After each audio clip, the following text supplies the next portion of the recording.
sais pas vous, mais moi je me pose plein de questions sur l'alimentation quand je fais du triathlon. Et aujourd'hui, je suis au laboratoire ND3 de la Haute École de Santé de Genève. C'est le fief de Michael Kruzman, qui est membre du Triathlon Club de Genève, mais qui est aussi docteur en nutrition et experte en nutrition du sport. Alors allons voir si Michael peut nous aider.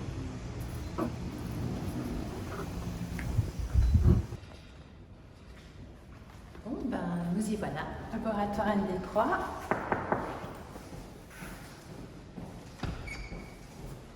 Hello Michael. Salut Robert. Ça va? Bienvenue. Merci.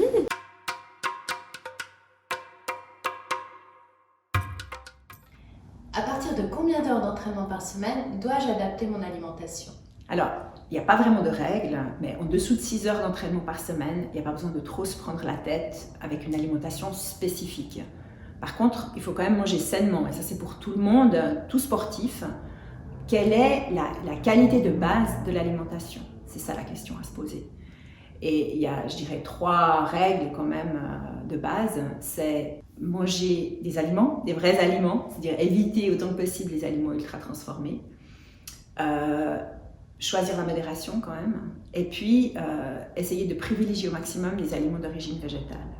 Après, plus on augmente le volume d'entraînement et plus c'est difficile en fait de couvrir ses besoins nutritionnels.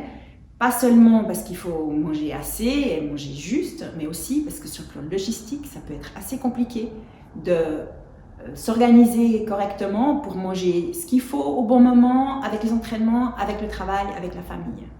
Ok, donc si je m'entraîne plus de 6 heures par semaine, qu'est-ce que je dois changer dans mes habitudes alimentaires? Alors pour faire super simple, c'est la quantité. Quelqu'un qui s'entraîne moins de 6 heures n'a pas vraiment besoin de manger beaucoup plus, alors qu'à partir de 6 heures, mais surtout à partir de 10, 11, 12 heures, il y a quand même des volumes d'alimentation plus importants. Moi, ce qui me frappe, c'est qu'il y a des personnes qui s'entraînent finalement relativement peu en volume. Je dis relativement parce que c'est pas rien, mais qui s'entraînent 5-6 heures par semaine et qui pensent qu'avant chaque entraînement, il faut manger ceci, cela, et après chaque entraînement, il faut prendre des boissons de l'effort et Dieu sait quoi encore pour la récupération. Et en fait, ils consomment trop, ils mangent trop de calories et les besoins nutritionnels, ils ne montent pas de manière exponentielle dès qu'on commence à faire un petit peu d'activité physique. Donc des repas plus copieux ou manger plus souvent dans la journée? Alors ça dépend beaucoup de l'entraînement. Le repas plus copieux, ça peut être compliqué si on a un entraînement 3 heures plus tard, par exemple.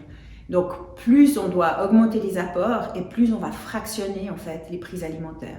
Ce qui peut parfois être très compliqué au niveau de l'organisation. La semaine avant une course, est-ce que tu recommandes de changer quelque chose à son alimentation? Par exemple pour constituer des stocks de bons sucres ou ce genre de choses? Alors, une semaine c'est long. Moi je fais quelques adaptations 2-3 jours avant la course. Effectivement, l'objectif c'est vraiment d'avoir un maximum de glycogène, donc c'est la forme de sucre qu'on stocke dans le corps, dans les muscles et dans le foie. Donc c'est de favoriser des aliments qui sont riches en glucides.